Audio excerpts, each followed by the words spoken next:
Good morning, ladies and gentlemen. Welcome to Paris. Welcome to EuCNC 2015.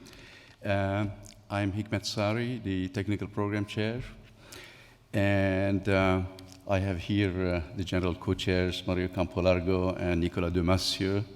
And we have the keynote speaker of the day, Todd Sizer. As you can read in your program, first of all, just a joke. I mean, when I came yesterday and looked at the posters outside this building, and you can see it here right now, EuCNC, we had a very nice motto. You see, 5G, it is meant to say shaping the vision. And when I saw shaping the vision with two P's, I just laughed, but it was too late to change it. It looks like someone in the loop liked so much this motto, the shaping, and put 2P to stress the shaping. Anyway, this conference has been going on for 24 years, but under different names. I mean, the last one before this EuCNC, it was FUNEMS, and just a couple of years ago, with Bernard Barani from the European Commission and Luis Correa, who's sitting here, steering committee chair. So we have taken a new step in this conference, a new step, and this was actually started in Bologna. So this is a real new start, and after Bologna last year, so Paris, this is the second conference. What is the difference? Actually, the name has changed. You see EuCNC, European Conference on Networks and Communications. And traditionally, this conference is a big showcase of European projects. You have a lot of people from industry, from academic institutions, research institutions, showing the results of European projects. And this is continuing. This is the main goal. So you see those projects, you have a lot of workshops, you have special sessions, you have panels, and we have a big expo. But what happened last year and this year, so this is in this new edition of the conference, is to, in addition to European projects, to say now we have a very high quality technical conference, because not only get people here from European projects, but make the conference in such a way that everyone in the academic world, when they look at the call for papers and they say, I would like to submit my paper, this is a high quality conference. How do you do it? So what we did, and this started again in Bologna and continued in Paris, is to make sure that the papers presented at the conference, the regular papers, will go to IEEE Explore. Because, as an academic, even I know my students will not submit papers if if the papers don't go to IEEE Explore. That's mandatory, otherwise you don't get your PhD. So we did this, and we have the technical co-sponsoring of the IEEE Communications Society, and in this way the papers will go to IEEE Explore. So this is about the regular papers. So what happened, as I said, this started last year in Bologna. So what is new in Paris? In Bologna, those of you who were in Bologna and looked at the program, it was essentially European, I would say, maybe not 100%, but close to 100% European, which means paper submission came really from Europe.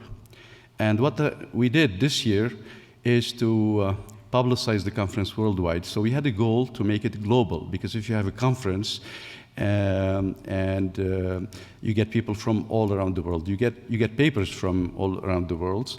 This was the goal we set forth at the beginning of this project. And if you look at the program and, for example, the track chairs, you see that we have people not only from Europe, essentially from tracks 1 to 6. Most tracks, we have 2 people, one from Europe, one from outside. You see people from Singapore, from Taiwan, from Brazil, from the US, and so on. So this was how we started to publicize the conference and solicit papers.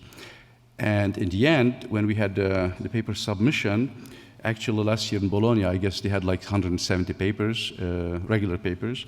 And in Paris, we had originally 230 papers. Some of them dropped. So The official number is 226 papers. And I looked at those, and out of those 226 papers, actually 51 of them didn't have any author from Europe. They came from Asia, Asia Pacific, they came from America, and other regions. So I think we achieved, this is a first step. And I hope in the future conferences will do the same. We'll continue to globalize this conference, because if we have people from all around the world, in the end, the showcase becomes even better, because European projects will be known worldwide, not only in Europe. So you have a very exciting program. We have 23 regular technical sessions. We have 2 poster sessions, and the poster sessions will be today and tomorrow in the afternoon, just after lunch. And we have 11 special sessions. Yesterday we had 10 workshops. In the program we have 3 exciting panels, and we have keynote speeches. I don't want to be too long, but I think we have an exciting program in EuCNC this year. I would like to thank very much the entire committee, the organizing committee, technical program committee, and I think I would like to say thank you very much to, Luis Correa sitting here, the steering committee chair, because the steering committee chaired by him and Bernard Barani, the key people. I would like to thank them very much for their efforts and help for this conference. So with this, I would like to hand over now to our 2 general co-chairs, Nicolas Demassieux from Orange Labs and Mario Campolargo from the European Commission. So first, Nicolas. Thank you very much.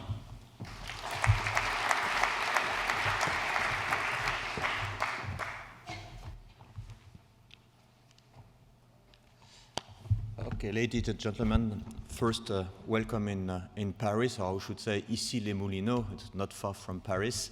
I'm very pleased to be invited to introduce and co-introduce that session for this conference, which year after year becomes more and more important. As you know, the theme of the day and the couple of days is about 5G shaping the future. And also, as you can understand, because of the temperature, without doubt, 5G is going to be a very, very hot topic today and tomorrow, and hotter as the time goes on. And joke aside, it's also an interesting place here because most of you may know the former CNET, Center for Telecommunication Research of France Telecom, that is about 800 meters that way, where a lot of core technology of 2G were invented, and also where some technologies for 4G were invented. And so it's very appropriate that we are here to discuss about 5G. And final statement about Orange is this historical center will move next year in another place close to Paris. So the history is moving, and we're moving the CNET to another place. That being said, I wanted to talk a little bit about the story of what we are going to discuss in the next couple of days. So 5G, and I borrowed that nice graph from one of the companies sitting in the room, Nokia. 5G is an important story for the industry. It's an important story because most of people like me with gray hairs have been for 2G, 3G, 4G, and it has been a lot of more of the same thing, more capacity, more bit rate, more spectral efficiency. These were the rules of the game, and to some extent, it still will be important for 5G to have a higher speed, have more capacity, and more spectral efficiency. However, as I picked that graph is not about spectral efficiency, it's about energy efficiency. And what it says in a very simplified terms, it says that as the Moore law goes on, yes, individually each of a component becomes more energy efficient, but it's cheaper and cheaper electronics makes electronics disseminated, And you've got a device proliferation. You've got many, many, many more chips working hard across the globe to make to power the digital space, the internet, and that starts to create some energy problem. And then comes the virtualization, which is a very important feature, which I will discuss later. But as a first effect, not only it gives us more flexibility and more nice properties, and we love network function virtualization as operators, but we also know that software virtualized over virtualized layer creates some energy inefficiency compared to a dedicated hardware implementation. So compounding the proliferation of the devices, the proliferation of not so efficient software layers, we have a strong risk that energy becomes a strong barrier to the growth of the mobile internet in the vision of the 5G. So if we want to go to this truly ambient connectivity, we really have to put a strong emphasis into designing something that is high speed, low latency, but it's also very much energy focused. And if we insist on that, on the side of the operators, it's because historically, we are all engineers, most of us are engineers, and it's difficult to change engineering habits. And for years, for 30 years, we have worked hard to make it higher speed, higher capacity, more spectral efficiency. And as a side note, sometimes we were thinking about how can we save a little bit of energy by shutting down this base station or this element in the network. So the whole research legacy, the whole infrastructure structure is built on a paradigm that may not be appropriate for the long-term evolution of the digital industry.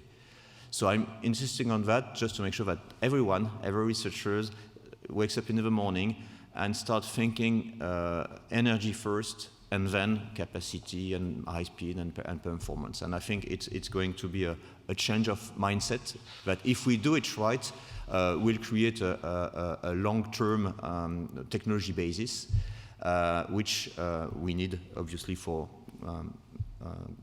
enabling the growth of the truly ambient connectivity. A second slide on the history, which more on the virtualization part. And again, this one I took the performance, and most of you know because of the laws of physics, communication performances, in a rough term, tend to grow slower than the performances of processing and storage, thanks to the Moore law, and also slower to the growth of software in general in terms of what it can do. And so as time moves on, this remains true. It's always more difficult to transmit bits over optical fiber or over a wireless interface than it is to store and process those bits with appropriate software. And so not only we will enjoy the benefit of software in the networks and in the cloud, and our networks will become programmable, we will become agile if we understand how to move from a predominantly hardware-based to a predominantly software-based. However, these curves will probably shift the way we construct our infrastructures, and as communication grow slower than processing storage, you can see the seeds of a likely higher granularity of a network, functions moving closer to the customers in point of presences in the network or in the devices themselves. And so a really different network compared to the hierarchical networks we had in 2G, 3G, or the flat IP network, but relatively centralized that we still have today. And the final note on this one is that, again, as engineers, and especially as French engineers, we tend to love adding functions. we have a lot of function, and we can do this, and we can do that, and that can, would it be cool if we can do also this and that and that? And so we tend, and that's true if you look at the standardization process, we tend to have a lot of functions standardized, implemented, deployed, and then they are sitting in our network. And then the next generation comes in and create new functions that we don't get rid of a previous one, so we layer those functions. And at some point, the story of the success of the internet bubble, space shows us that those companies who are winning at the end of the game may not be the companies with the coolest functions. It has to be simple, it has to be easy to use, it has to be safe and secure, it has to be reliable. So to some extent, if we also make a paradigm shift between more functions to more simplicity, more ease of use for creating functions, sophisticated functions by combining smaller functions in our virtualized network, it would be a very interesting step. And it is a necessary step for our industry if we want value to be also in the networks and in the infrastructure, and not only in some servers somewhere at the other side of the earth. That being said, I discussed that we used to talk about networks, and we really would like you collectively thinking about how to get to this ambient connectivity and how to deal with these energy challenges and also the cost structure challenges if we want to cover the globe, if we want to deploy in Africa, in South America, in Asia Pacific, we need to work hard on our cost structures for creating an affordable 5G. Sorry. Then I discussed this distributed software where simplicity, security, and reliability will be challenges that we need to deal with. And above that, you see the whole discussion about Internet of Things. So Internet of Things is not only the multiplication of devices. No, it is the multiplication of devices, but it's a profound transformation of the way the digital space will interact with a real physical space. It's about the internet, who is today mostly a large brain, suddenly getting senses, because it can sense the internet. The applications sitting in the internet sense a lot of data that were not available inside the internet before. And the internet, the large brain, it gets sense, but with the actuators, it gets muscles. It can do things in the real world. So those two worlds, which have been living quite apart for 30 years, where the interface between the real life and the internet was the computer or the smartphone, this is the interface between the internet and you. It's going to be totally different. This is going to change the game much more than we understand at this point in time. It's as major as a revolution that the internet itself was as a revolution. And then above that, you have this explosion of data-powered algorithms. The people today, we say data, there is value in the data. Well, it's true, but as we deploy more sensors, data will become more commodity.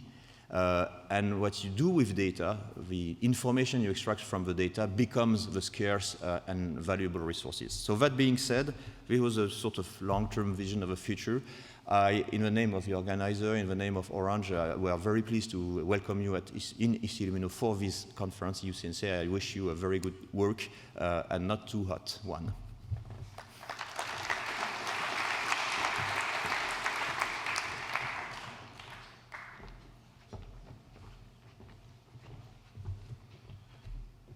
Good morning, ladies and gentlemen. It's a pleasure to talk after Nicola, my co-organizer.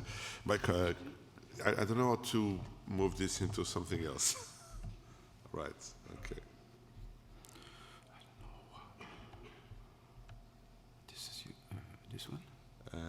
Yep. Thank you. Where's the full screen? Excellent. Thank you very much. So it's a pleasure to be with all of you here. Yeah, the motto of this conference this year is an interesting motto that has been slightly changed as we have had the opportunity to see. But 5G shaping the vision.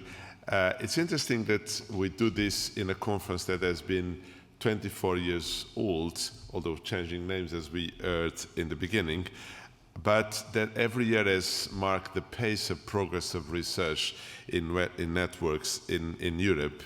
And here we are today, 2015, in Paris, as also Nicolas mentioned, very close to a symbolic place, the CNET, that I visited when it was real CNET. And then, in all big organizations that have a legacy, has been transforming itself, adapting to the modern world, I would say.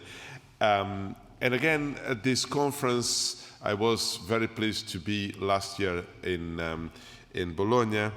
And so I thought that the first slide, after this very interesting presentation from Nicolas that gives us really what is fundamental in terms of 5G, was interesting to look what happened in this year that was full of so many events of relevance for this community. I recall when we were in Bologna 1 year ago, we were giving the first steps in the context of this 5G public-private partnership.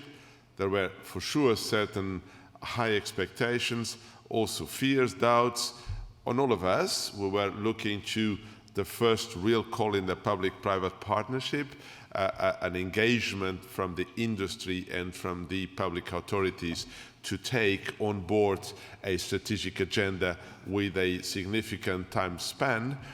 There was all these aspects of pre-structuring that the 5G Association has been put forward, questions about closed or open processes, involvement of this or the other actors.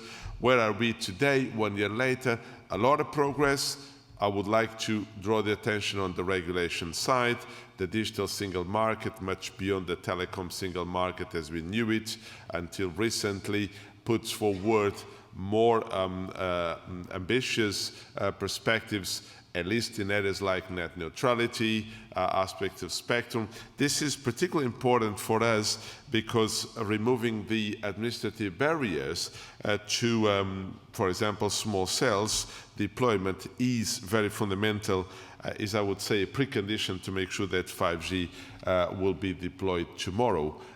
This mixture and the complementarity that we can find between Wi-Fi and small cells are very, very much building blocks for our strategy and become obviously important in the context of the regulatory framework. But also in terms of research, a lot has been achieved. We are here very proudly announcing the set of first 18 research projects that have been granted in the context of the 5G PPP. I think that we can easily recognize, and all of you will have the opportunity to talk with the masters of those projects tomorrow in a special session on that one. But I think that you will see that there is a number of very fundamental projects for us, some of them that were started in before, like Mattis and others, but there is a fundamental set of projects, all of them encompassing a significant set of diversity to ensure a good coverage of the particular topics that are important, involving actors from Europe, involving actors that have headquarters outside Europe, but that are really very crucial for the development of an European perspective. And all of that, in my view, will put back Europe in the international context in a very important leading role. Now, launching this 5G PPP, as you will recall, entailed 3 areas where we invest significant amount of money, 95 million in what was called the ICT 14 research and innovation actions. Those are 2 of the very fundamental topics that we, or 3 that fundamental topics. We put also a lot of efforts in innovation action, focusing on network visualization, aspects of softwareization, and again, Nicolas made a good perspective where this sits in terms of the functionalities, for example, that are offered. And last but not least, the important notion of having a support action. This means facilitating the program integration and the monitoring. We are very pleased to announce that from the 1st of July, tomorrow indeed, we will have a contractual liaison between us and 19 consortia in the projects that will be structuring the 5G PPP initiative in Europe. I will refer to these 18 projects as the core of the research projects that we will have. And I'd like, however, to announce and make sure that it's well understood by all of us that this is not a set of independent 18 projects. There is nobody that I believe that will think about this, but I would like to say from the program management point of view, from the Commission side, we don't want to see this as a set of scattered or independent projects. On the contrary, we would like to see them emphasizing the notion of program, the nature of program, and that's why in the ICT 14 was already foreseen some support for a coordination support action, and that's why I highlight here this collaboration clause that brings you all together, and the project, the 19th project that will bring and that will try to make the dynamic cooperation between all of those projects. This is very, very fundamental for us, and I think that when we say very fundamental for us, it's very fundamental for the program itself and for Europe in this context. The international cooperation is particularly important for us. I'm glad that since 1 year we also work together with industry to excel on the cooperation in international level. Just 1 year ago, a few days, 16th of June, we had the opportunity to launch a first agreement with Korea. We have recently done one with Japan, and we expect to have one coming soon with China. In this diagram you see that you don't see explicit, but I explained that we don't do agreements between governments without a backing from the industry, so any discussion and any agreement that we have done with Japan, with Korea, and soon with China is fully in line with the interests and the commitment of the industry that themselves have been able to establish, similar patterns of cooperation between industry and industry. I was just now in Korea 2 weeks ago, and I was very pleased to see that the cooperation at industrial level and now at government to government, as public administration to public administration, is really representing a key strategic avenue from both Korea and the European Union. The fact that they have attached to China means that we don't yet have an agreement with them. The fact that on the your left side there is a dotted link to United States means that industry has already achieved a memorandum of understanding with the 4G initiative in the United States, but this has not been yet followed up by a public to public authorities agreement. This is particularly important, this cooperation, because it sets the global nature of 5G. But here I want to be very clear, and this is valid for the 5G Association as for any of our projects. Those cooperations are not sets of dead letters in a piece of paper. They have to be live, and we need to make sure that those cooperations really attain the objectives that I presume that are the objectives of all these countries, but in particular that they reflect a very strong view on Europe as leading the way on 5G. I know that there has been association, 5G association to other associations discussions in topics like standards or spectrum, but we need to go further. We need to make these cooperations more effective, tangible and concrete. I'll come to that later on, because I would like to invite all the associations of 5G throughout the world, namely in Korea, Japan, China, Europe, United States, to get together in the ICT 2015 in Lisbon to make sure that just before the World Radio Conference 2015, we can make another step forward in our cooperation on standardization and spectrum. Since 1 year, and actually since before, the Mobile World Congress has been marking the pace of our progress towards 5G. It was the first time when the Commissioner Nelly Cruz went there to announce and to make a call for action for the European industry to launch the basis of a 5G initiative. It was this year the opportunity for the 5G Association to present its vision. A very, very important moment.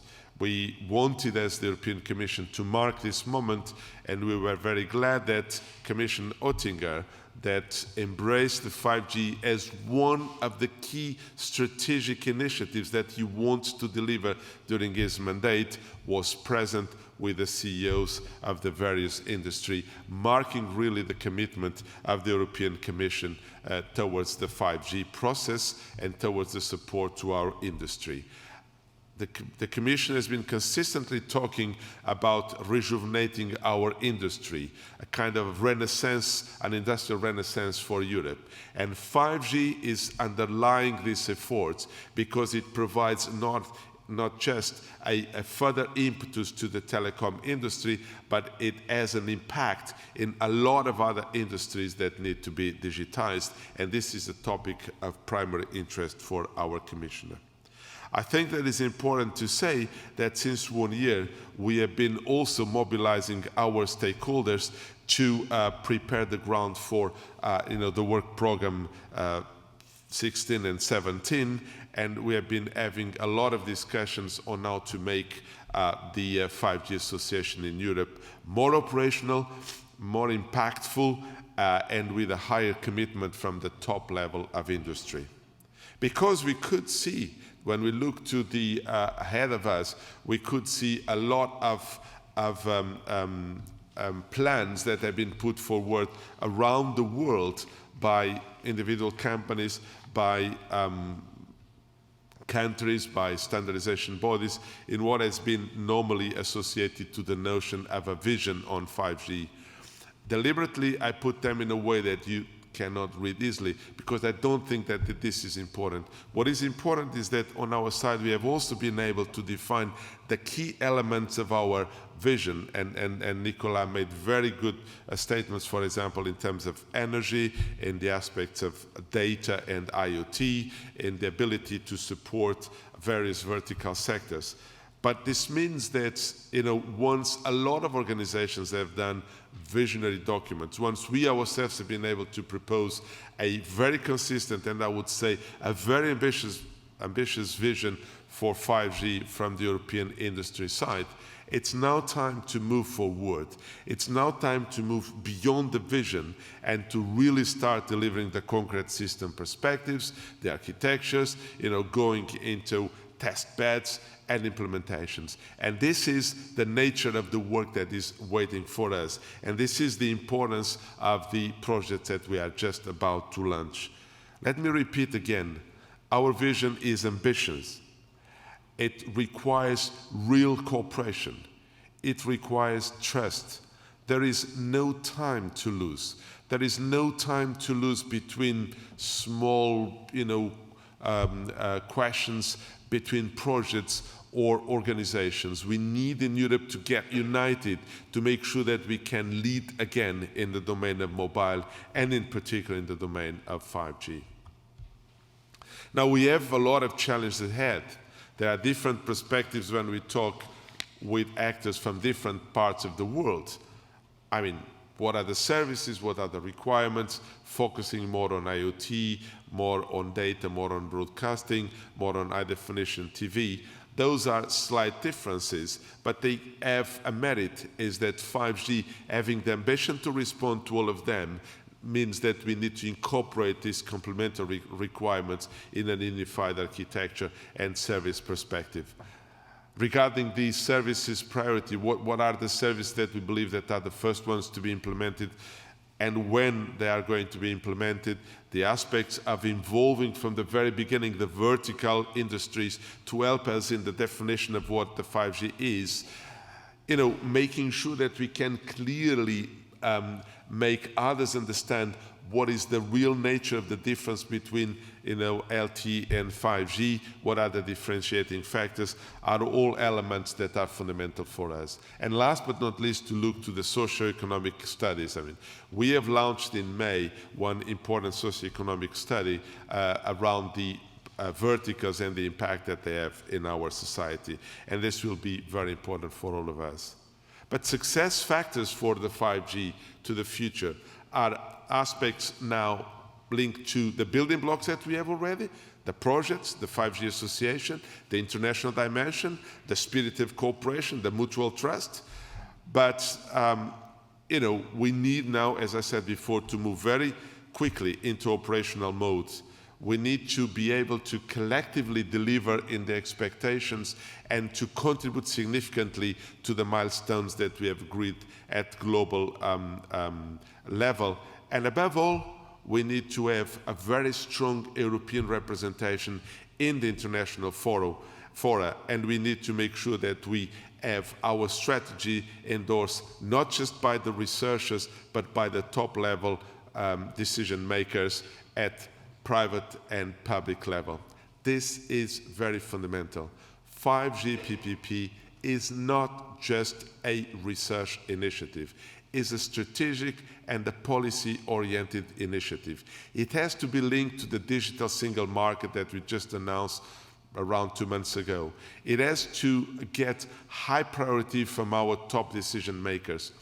Our commission, if you allow me a kind of reporting to you what he told us in a recent internal meeting, he said, for me 5G is one of the highest priorities in research and innovation, and is one of the initiatives with highest political impact.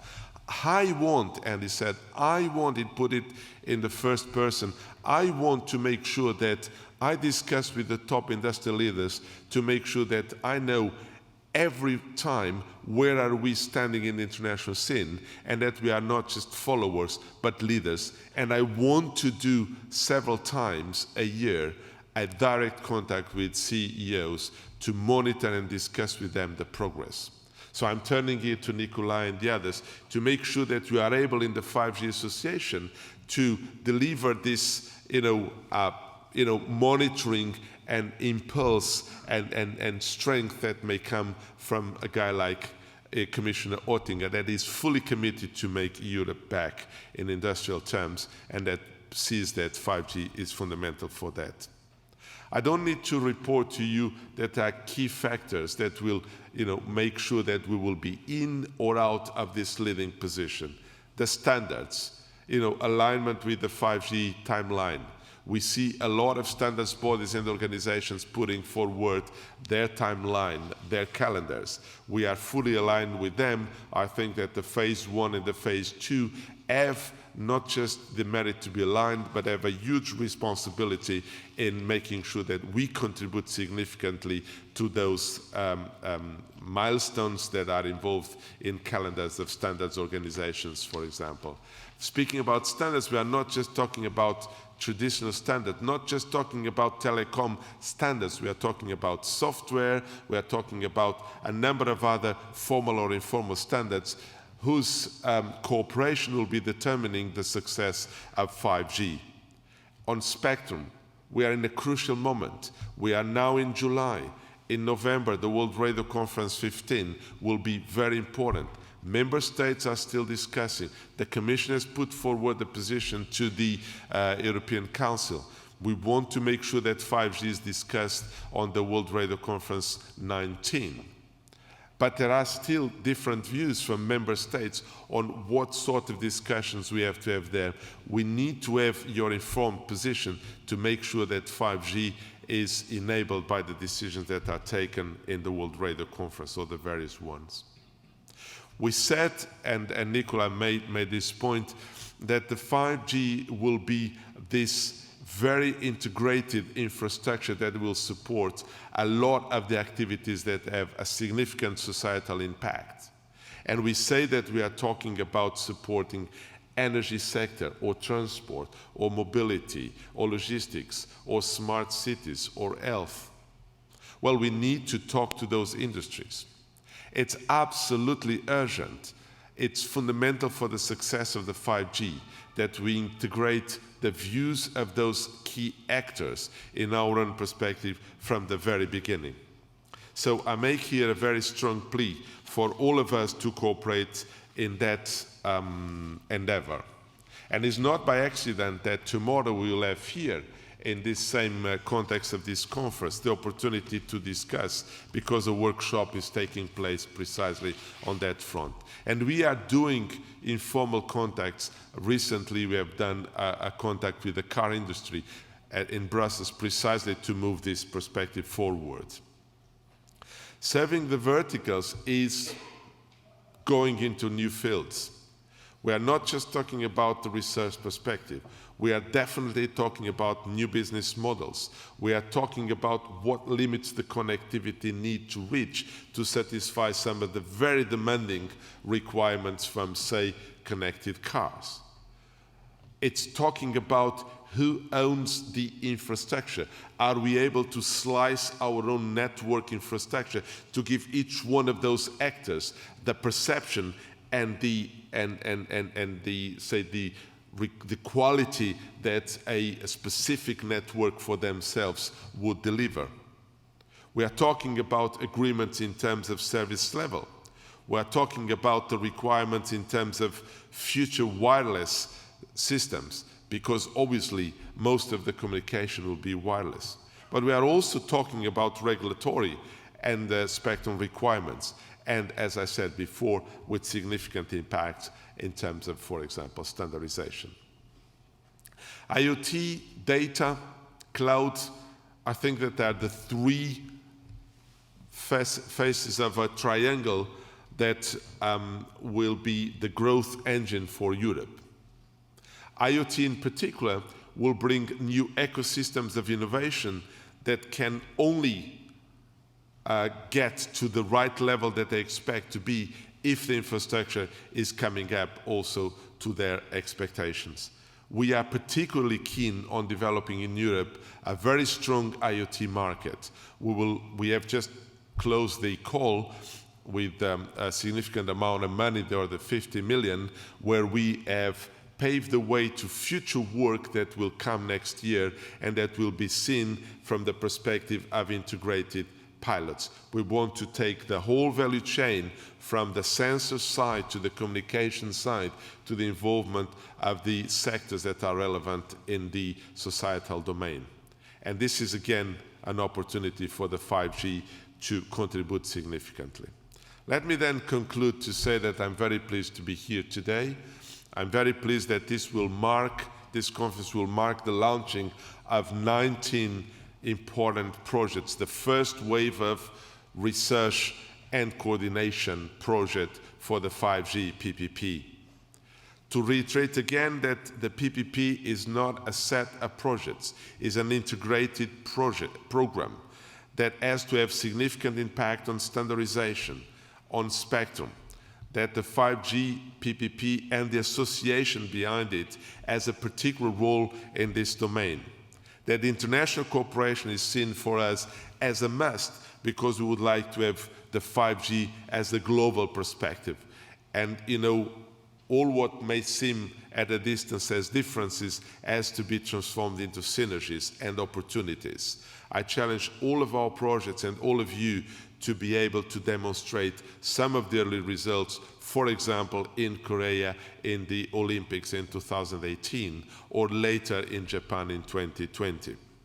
I would like to get the vertical sectors more and more engaged with all of you, and I trust that you'll be leading on this process.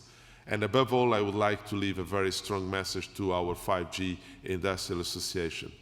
We expect you to be a dynamic, a determined, and an influential association because we need to steer the European leadership in the global developments towards 5G. Thank you very much.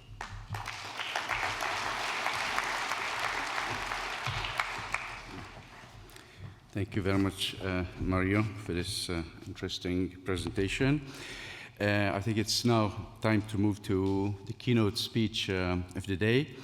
I'm happy to introduce our keynote speaker. The keynote is entitled 5G Enabling a World Where All Communication is Wireless. And the speaker is Theodore Sizer. We call him Todd, Todd Sizer. Todd is Vice President of the Wireless Research Program in Bell Laboratories. He leads 6 worldwide locations innovating in all aspects of wireless systems, technology, and software development. He has done an amazing number of things at Bell Labs. He worked on wired and wireless home networking, fixed wireless loop systems, video watermarking technologies, optical computing switching systems, and high-power laser design. Todd was also involved in Bluetooth special interest group that he led. He graduated from Amherst College and received his master's and PhD from the University of Rochester. He was named Bell Labs Fellow in 2007 for sustained creative contributions to wireless systems, particularly in the convergence of packet and wireless technologies, and he was also, in 2012, named WWRF Fellow. In 2011, that's an important step, he won the Popular Science Breakthrough Award for his invention of the light radio cube. And he's the author of a number of 51 patents and 50 refereed publications. I'm very happy to have today Todd as a keynote speaker. Please give him a warm welcome. Thank you. Okay, so.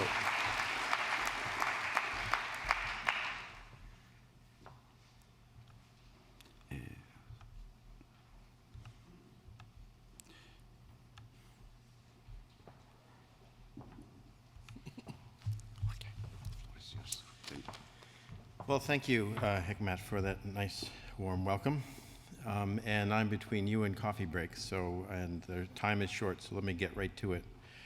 Let me tell you a little bit about what we're thinking about for 5G and what our goal is. There has been a lot of noise about 5G up to this point, but we're getting to the point now where things are becoming clear, things are becoming, the needs, the requirements are well understood, and we're starting to develop the technologies that will enable these, the meeting of these needs. But let me start by telling you what, in our view, 5G is not. So 5G is not about more speed. Do we need higher peak rates? Yeah, perhaps, and we're working towards that. Do we need more capacity? Yes, we need more capacity. But if you think that's the goal for 5G, I think you're mistaken.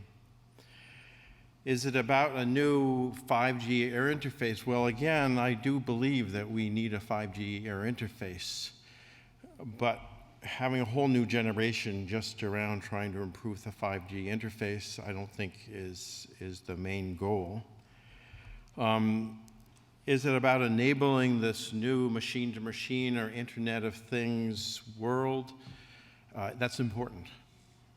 As was mentioned in the earlier 2 talks, I think it's a crucial application that we want to enable in 5G, but that alone is not the reason for 5G, in our opinion.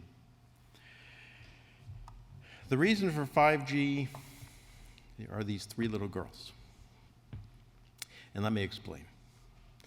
So, think about when 5G will be coming to the fore. If it follows the echo of 3G and 4G, we'll start to see first systems towards the end of this decade and full deployment about 10 years from today. And so if these young girls were born in the year 2000, they never knew a world where they had to share a phone. They never knew a world where they weren't always connected. They never knew a world where information that they wanted and connection to their friends and family weren't right there at the end of our fingertips. I mean, think about 10 years ago, you and I felt that we were lucky if we stuck our head out the window of the building in order to get a cell phone call. That's 10 years ago. Today, it's completely and totally unacceptable. People get frantic if they're in an instant message session and the response doesn't come back in 10 seconds. They get visibly shaken. So we've moved to a world where people expect to be always connected. They expect to be always untethered, always wireless, all connections wireless. They expect to have the perception of having the network work for them, this perception of infinite capacity. Everything they want, they get. And this perception that the network can respond, infinite response. So it's for these young girls and using the tools that we provide in enabling 5G to allow them to use those tools to create new ways of communicating, new ways of interacting, new ways of creating value. It's for these young folks and the creativity they will have in 2025 that we believe 5G needs to be designed for. The other aspect that we note is you look at the traditional fixed networks. It's hard to buy a fixed network device that doesn't have a Wi-Fi access point on the end. The expectation in the home is that you're wirelessly connected. And so what you see is an awful lot of wires in the fixed wireless network with a little bit of wireless on the end. And then if you look at the wireless network, what we're seeing is with the growth for capacity, there's a need to move to smaller and smaller cells to provide capacity to the greater capacity to a fewer number of people. And so geography is playing a role. And so the traditional wireless networks are looking like a lot of wire with a little bit of wireless on the end. So those two architectures are looking very similar. And the expectation of them, of the end user to always be connected over a wireless link means that what we're seeing is that what we're designing for 5G is not a new radio technology, although it has some components there. It really is the next communications technology, because I would offer to you that all communications will be wireless. It might be over Wi-Fi at home, or WiGig at home, might be over LTE, 5G, millimeter wave out and about. But all communications and the future communications network is what we're designing in 5G. So what new needs do we think will impact the network? So certainly we expect to see continued growth in traffic, the need to reduce cost. But we need to improve and in a better way handle massive user density. So the stadium issue or a square or a train station issue where you have a massive number of folks close together. So we certainly need to improve upon that. We also need to enable new sorts of services that we believe are essential for the future, mission-critical device services and devices that have very low latency, high reliability, high levels of security, very long battery life. We can't imagine some of the sensor applications out there if they didn't have a 10 to 20-year battery life, and so we need to enable that future. So energy reduction is key, not only in the network, as Nicolas mentioned, but also in the handsets themselves. And to enable new non-traditional devices that are not the smartphones and laptops and handsets that we have today, but devices that need a sporadic access, and many, many more of them. Our expectation is we really need to envision a world where we need to be able to support 250,000 devices in what is considered a macro sector today. So a very, very large increase in the number of attached devices to our networks. So with these new devices and new applications, they will define new types of requirements that we have on the networks, very, very diverse, much more diverse than we had today. We need to be able to identify and treat differently a device that expects to have a 15-year battery life from a smartphone where if you had a day or two, that would be fine. So we need to treat those separately. There's some devices that need high levels of security and reliability. I live near New York City. A radiation sensor in New York City would be wonderful on every intersection. So how do we enable those sorts of applications which have very, very different requirements than the handsets and laptops and dongles that we use today? So a much richer set of service options is something that we need to enable, and that we believe will still be viable and offer the opportunity for new types of services today. What services I can describe to you today, but also hopefully services that I can't describe to you today because they're not going to be invented until the next decade. So our focus really has been on these three items, and for the rest of the talk, I'll talk about some of the technologies that we're researching in order to meet those expectations. The first is better end-to-end performance. If the wireless link from the user is the way that she connects to her world, and I would argue it is, and for my children it is today. I mean, none of them have a landline phone. The mobile phone is the way they connect to the world. And so if this is the only way that you connect to the world, your world, then that performance needs to be as good as possible. And I'll talk to you about what I mean by the expansion of end-to-end performance to mean a lot more than just the radio link. Is that important? Of course, but that's not what true end-to-end performance means. Better support for non-traditional applications. We've talked about Internet of Things, M2M. Obviously, that's a non-traditional application. That's one that I can describe to you today, and certainly we need to enable that. But the ones that I'm as worried about are the ones those young girls are going to invent that I can't describe to you today. So we need to build flexibility into our networks to be able to provide the applications that we have today while being enabled to be flexible enough to provide service for the ones for tomorrow. And finally, to give the perception of infinite capacity. Now, obviously, there's no such thing as infinite capacity. But if a user gets the experience that she or he expects, then she feels as though the network is responding to her and that the world is her oyster and she can get everything she wants. She feels as though she has infinite capacity. And so how do I give that sense to the end user, irrespective of the type of application that she's running? And I'll talk to you about what I mean by that. Okay, so I could talk to you the rest of the day about the different technologies that my team is looking at, but let me focus on three specific areas which I think have impact. The first is support for short packets. This is a problem today. If you look at today's 4G networks have an awful lot of short packets. Short packets is 100 to 200 bytes of information. And these short packets are in fact clogging our 4G highways.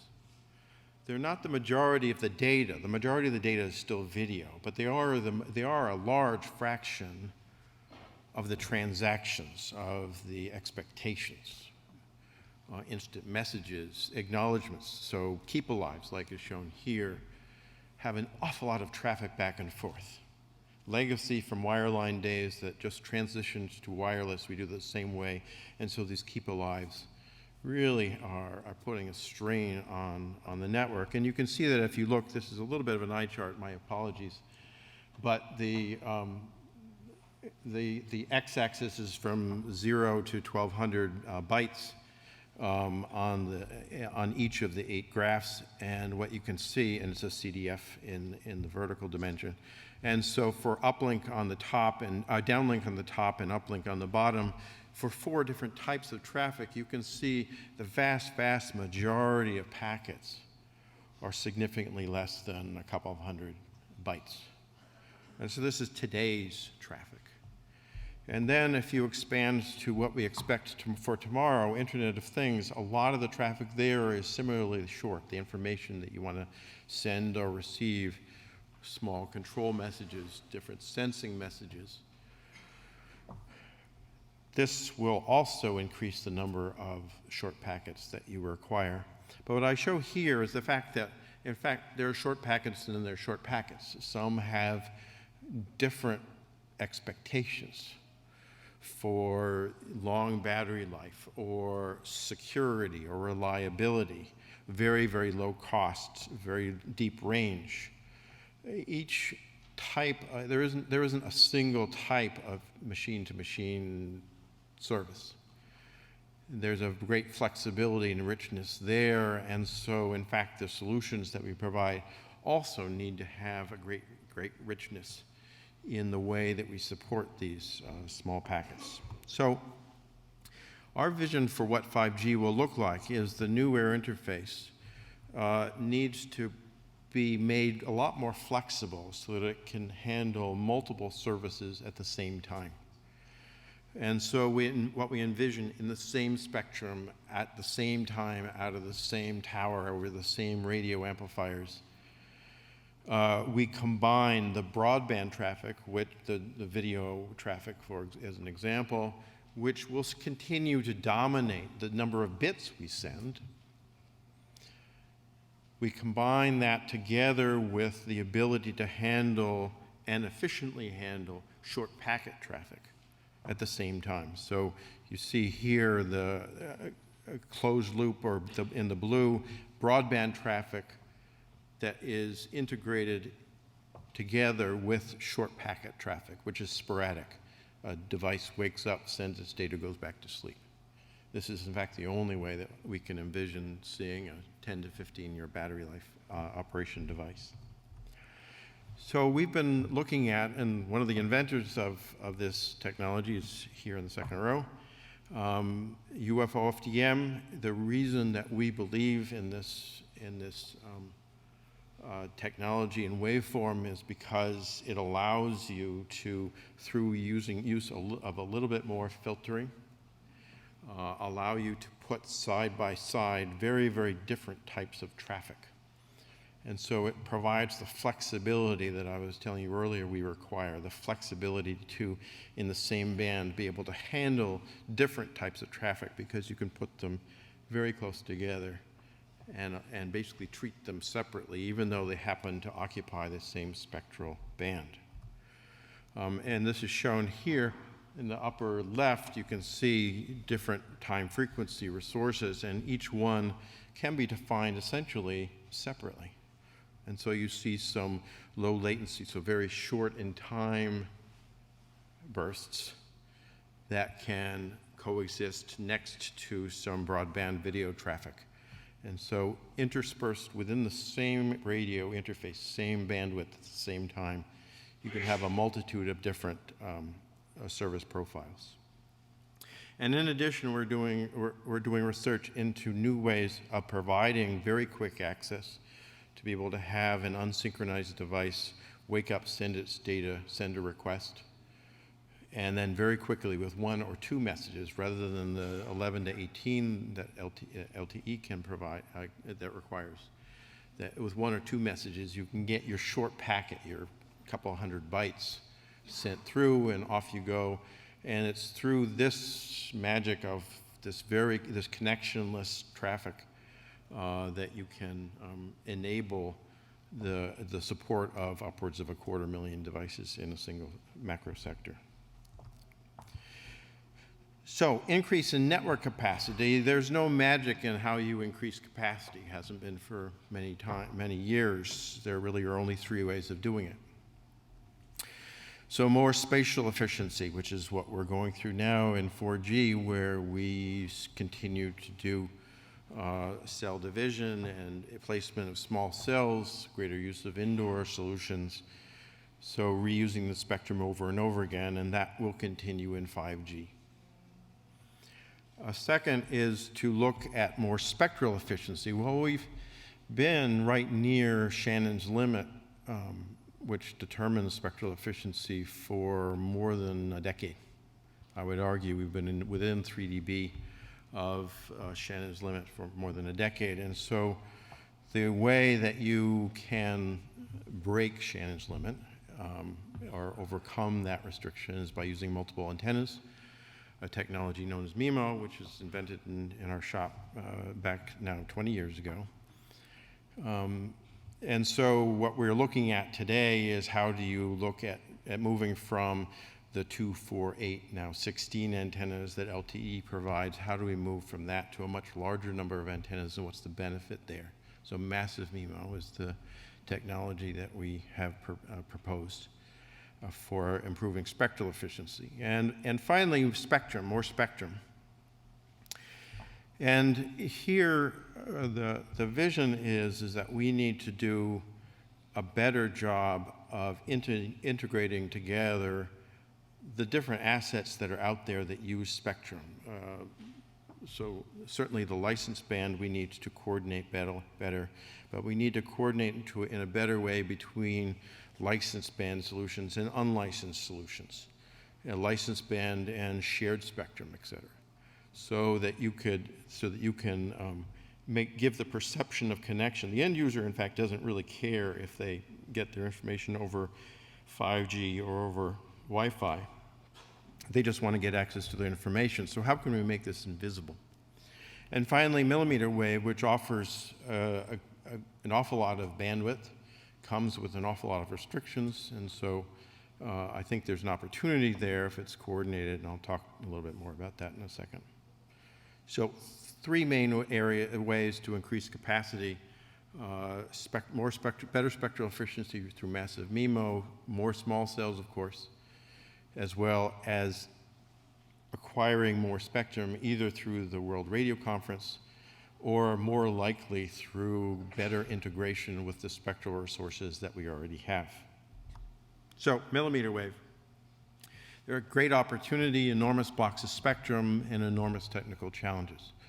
So the challenge is especially for the fact that you have very strong shadow.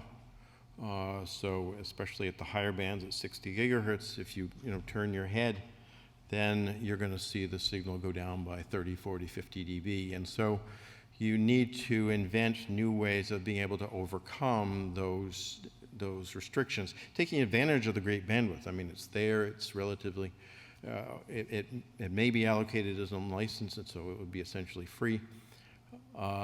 So you'd want to take advantage of it, but you need to do it in a way that can preserve the quality of experience that the user expects. And so our vision is that this is a technology that is valuable, but needs to be married with a licensed band, lower band technology, and used as a secondary carrier, either in a carrier aggregation or dual connectivity sort of model. So all control we've envisioned in a low band 5G or 4G solution, taking advantage of the millimeter wave as it is available. And the deployment model we would envision is that in small cells, we're likely to see LTE for some time to come, of course, wireless LAN as well, but if we could add 5G in above 6 gigahertz, millimeter wave, in some small cells as well as below 6 gigahertz, or perhaps both. So we see different deployment models in the small cell area. In the macro cell area, we do envision that a low band 5G air interface will be required to enable the services that I talked about, to offload and improve the small cell packet traffic that exists today, as well as the new expanding number that will be there tomorrow. So, multi-radio access technologies, and I alluded to this earlier, I see as ways of being able to marry together what I consider somewhat more reliable assets. Obviously, we work hard at Alcatel-Lucent to make them very reliable licensed band solutions through our WCDMA, LTE, and 5G solutions. And if the goal is to meet those girls' expectations, to provide user communication with the highest quality possible, how can we marry those solutions with what I consider somewhat unreliable assets? Unlicensed band solutions, shared spectrum solutions. So in the US, we have a lot of talk about that, here in Europe as well. Millimeter wave, which, as I said, has great opportunities with wide bandwidth, could be great challenges in terms of the propagation. How can we marry those two? And so we really see these coming together by the marriage of these two. So we use the control on the reliable solutions, marry them with these unreliable assets. They're certainly reliable for a period of time. Their spectrum, which is readily available, can be used to increase capacity, so why not use them? Of course you should use them. It's basically free spectrum. Why wouldn't you use them? But if the goal is to provide high quality of experience for the end user, and argue that should be our goal, then the marriage of the two is the way to go.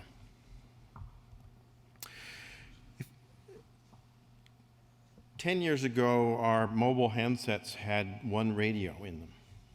Today, my handset has 6 radios in it, many of which can be on at the same time. And given the fact that I can connect to 2 different access points at the same time, say today LTE and Wi-Fi, then what we're exploring is the idea of what we call a cell-less wireless architecture. And so as the user moves through space, the access points that she's connected to change. So they might be Wi-Fi and LTE, there might be LTE on the small cell, LTE on the macro.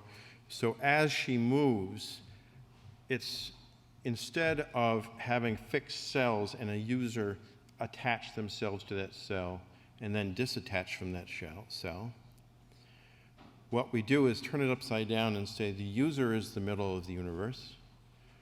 And as she moves through space, she has a different set of access points that are serving her needs. And they might be LTE, they might be 5G, they might be Wi-Fi, they might be millimeter wave. But that's the control function that we need to provide to be able to essentially make a handoff-free solution where you're always connected to multiple access points in perhaps different technologies, in order to enable a cell-less sort of model going forward, much more user-centric model for our networks. Large-scale antenna systems, as I said, massive MIMO and the use of multiple antennas is extremely valuable technology, and one that can help to dramatically improve the spectral efficiency of our solutions. And so we have significant research in building up an LSAS solution. The opportunities are quite well known in terms of spectral efficiencies, moving up orders of magnitude higher in spectral efficiency. Big challenges because it's at low band a very physically large antenna. And so there's a big challenge about putting what is basically a kite on top of our existing cell towers. So the wind loading would be much too high, so significant challenges there. Significant challenges in terms of the cost, because now you have 100 antennas and radios to deal with rather than the 2, 4, 8, or 16 that you have today. And so there are some cost issues and some deployment issues that are the focus of our research today. So let me end by telling you about end-to-end network flexibility to provide the perception of infinite capacity. And so this is a problem. And this is the problem that I want to solve. This dreaded circle of death is the bane of certainly all of our existence, but it's not just a radio problem. In order to meet expectation, in order to get rid of that circle, you need to certainly improve the radio. But you also need to improve and have work as one, the backhaul, the core, the metro, and the content delivery. And so how do you make those 4 formerly very separate? We treated them very separate. We bought this box and added this box and this box. How do we move from that very separate world to a coordinated world where if the goal is end-to-end performance, to make those girls happy, then you need to have all of these entities working as one. They all need to know what the application is, who it is, what the application is, where she is she moving quickly, what are her expectations, what are the expectations of the application? Is it low latency, is it high bandwidth, high uplink bandwidth? By understanding what it means to be successful at providing that application, we can adapt the network in order to meet her expectations. And that's not just a radio issue, that's an end-to-end issue. So our vision is that we enable what I call a user-centric optimization. This is an entity that would probably be in the cloud, and there would be different servers and policy servers that would set what the expectations were for a certain type of application. And then by extracting context from the user, where she is, how big is the display she's looking at, is she moving? And then also even extending that to predict, especially if she's in a train or a car, to predict where she'll be in the future. We see that cell in front of us is congested. We're going to need to do something in advance. And so we need to be proactive, not just reactive. But using that optimization certainly to drive towards the network components, the service-aware RAN, with the ability to change the RAN, a la the flexibility in the air interface that UFO-FDM provided that I talked to you about earlier, that flexibility in the RAN to be able to adapt the network for that particular application, as well as to provision the packet core network in a way that understands that application is a gaming application. We need to work harder than normal to make the latency less, or car to car. But the young girl watching the video in the back of the car, we probably don't have to work as hard on latency. It's not a requirement. That's not a severe requirement. And so different flows need to be handled completely differently. And then communication not only to the handset, but also to the content delivery. And there's some excellent things we can do if we work together with the content providers to be able to expose the user needs and user expectations, as well as the network requirements and network conditions.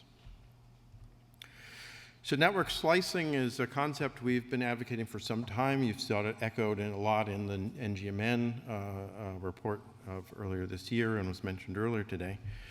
And what we envision is that you had different slices that have different requirements for example, low latency or for internet service. So here I show two internet service, which does not have a latency requirement, and then a car-to-car, which does. And so it'd be common radio, of course, to get the information into the network.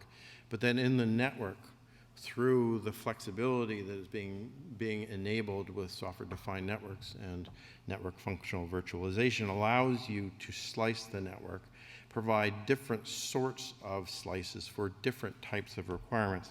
So our vision is that you have different, what we call pathways between the user and the content, which enable different types of traffic and provision the network to be able to identify a particular user with a particular need, with an application that has a particular requirement, and then provision the network to respond accordingly. So I thank you for your time. What I hope you understand is we believe that the 5G network is going to be the communications network for the future. It's not just the wireless one. We're seeing that people are expecting an always connected world. They're expecting to be always untethered. They're expecting to have the network feel as though it's infinite capacity just for me and infinitely respond. And so with these expectations, we want to build a communication service that adapts to the consumer, adapts to what she needs, where she is, what her application is. And then, as opposed to today, where typically it isn't as bad as having to stick your head out the window like it was 10 years ago to get service, but certainly we have to adapt to a greater degree in order to meet the expectations of the communication service. So turning it around, making the communications networks a lot more flexible, a lot more responsive, a lot more user and application centric. Thank you. Okay, so thank you very You want much the coffee? again. Yes. So yeah, just thank you.